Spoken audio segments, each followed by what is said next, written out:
आपसे यही गुजारिश करते हैं कि हमें एज ए इंसान कंसिडर किया जाए, हमें एज ए इंसान के लेंस में देखा जाए।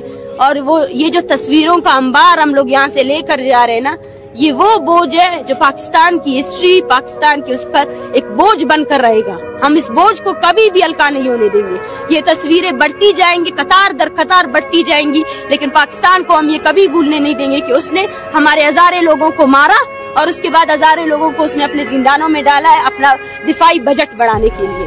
हम आपसे यही कहेंगे कि एज ए इंसान हमारी तहरीक का साथ दे। एज ए इंसान बलोच नस्ल कुशी के खिलाफ वो जो मुतासिबाना रवैया इस रियासत ने बनाया है, जिसके तहत जो है ना पंजाब को बाकी तमाम सूबों से नफरत फैलाई गई है ताकि पंजाब के लोग नफरत की बिना पर रियासती हर पॉलिसी को कबूल करें, आपको उसको तोड़ देना पड़ेगा। हमने अपना काम कर लिया, हम यहाँ तक आए, अब आपकी जिम्मे बनती है कि आप हमारे लिए क्या करेंगे।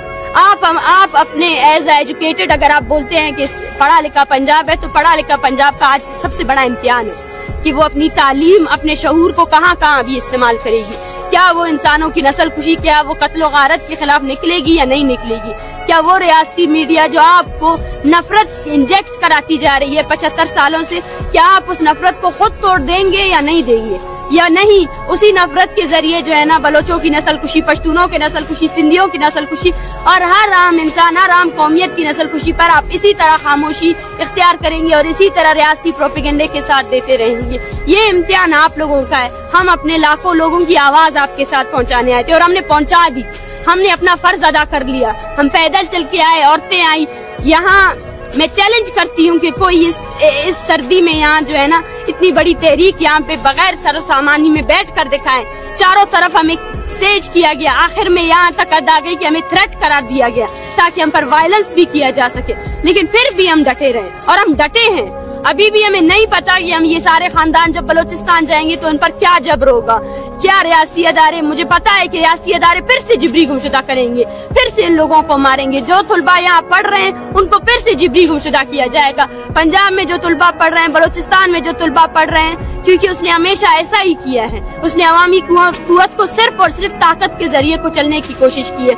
लेकिन ये रियासत भी जानती है और यहाँ पे हर बाशऊर तबका जानता है कि तहरीकों को कुचलने से वो और ज्यादा उभरती है और उभरेंगी। हमने अपना काम कर लिया है, हमारी नस्ल ने अपने आने वाले नस्ल को पैगाम दे दिया है। आप जाए बलोचिस्तान में देखे, वो छोटा बच्चा जो बोलना नहीं जानता है वो हमारे नारे लगा रहा है। वो छोटा बच्चा, वो माँ अपने बच्चे को, बाप अपने बच्चे को खांदे में उठाकर हमारे जलसों में आ रहे हैं। हमने अपना काम कर दिया है, हमने अपनी नस्ल को बता दिया है और हम पाकिस्तान के लिए तय तर दे तस्वीरें लेकर जा रहे हैं। अपने नस्लों को देंगे कि ये आपका दादा जो पाकिस्तान के टार्चर सेल में बंद है 25 साल से, ये आपका बाप जिसको पाकिस्तान के टार्चर सेल ने मसखशुदा लाश फेंकी है।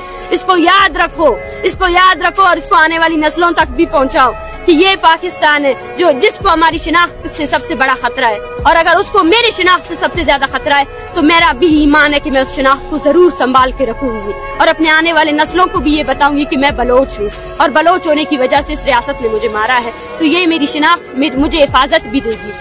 अगर इसको मेरा जुर्म करार दिया गया है तो ये मेरी हिफाजत भी करेगी। हम अपना काम कर चुके हैं, बलोचिस्तान अपना काम कर चुका है। बलोचिस्तान वो बाशऊर कौम है जिसने 1971 में वो तहरीकें चलाई जो पाकिस्तान में किसी ने नहीं चलाई। हमारे आबा व अजदाद ने आप लोगों को सियासत का, सही मुज़म्मती सियासत का हुनर सिखाया है, लेकिन अभी भी अगर आप नहीं सीखते हैं, अभी भी अगर आप अपने मुल्क को जिस तरफ आप लेकर जा रहे हैं तो इसकी जिम्मेदारी आपकी होगी, हमारी नहीं होगी।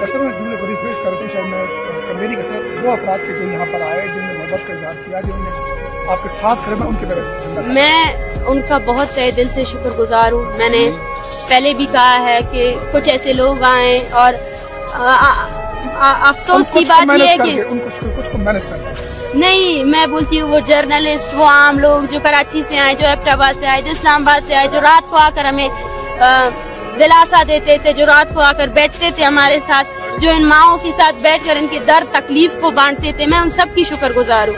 यकीन कीजिए इस 1 महीने के दौरान जब हम अलर्ट होकर बैठते थे कि कहीं न कहीं से रियासत हम पर हमलावर कर सकती है, हमारे ये जो लड़के या स्टूडेंट्स हमारे भाई खड़े हैं इनको उठा कर ले जा सकती है, उस वक्त भी जब आप लोग आते थे तो हमें ये होता था कि हम दयारे गैर में बैठे हैं, हम इस्लामाबाद में बैठे हैं, लेकिन फिर भी कुछ लोग तो हैं जो समझ रहे हैं, हमारी तकलीफ को समझ रहे हैं। हमारी तकलीफ को आज तक किसी ने नहीं समझा है। हमें लेबल किया गया है, पाकिस्तान के तमाम अदारों ने लेबल किया है कि हम इंसान नहीं है, हमें मारना जायज करार दिया है। आपकी अदलिया ने हमें मारना जायज करार दिया, आपके अदारों ने हमें मारना जायज करार दिया, आपके सियासतदानों ने हमें मारना जायज करार दिया। हमारे बच्चों के मारने पर भी सबके सब खुश रहे।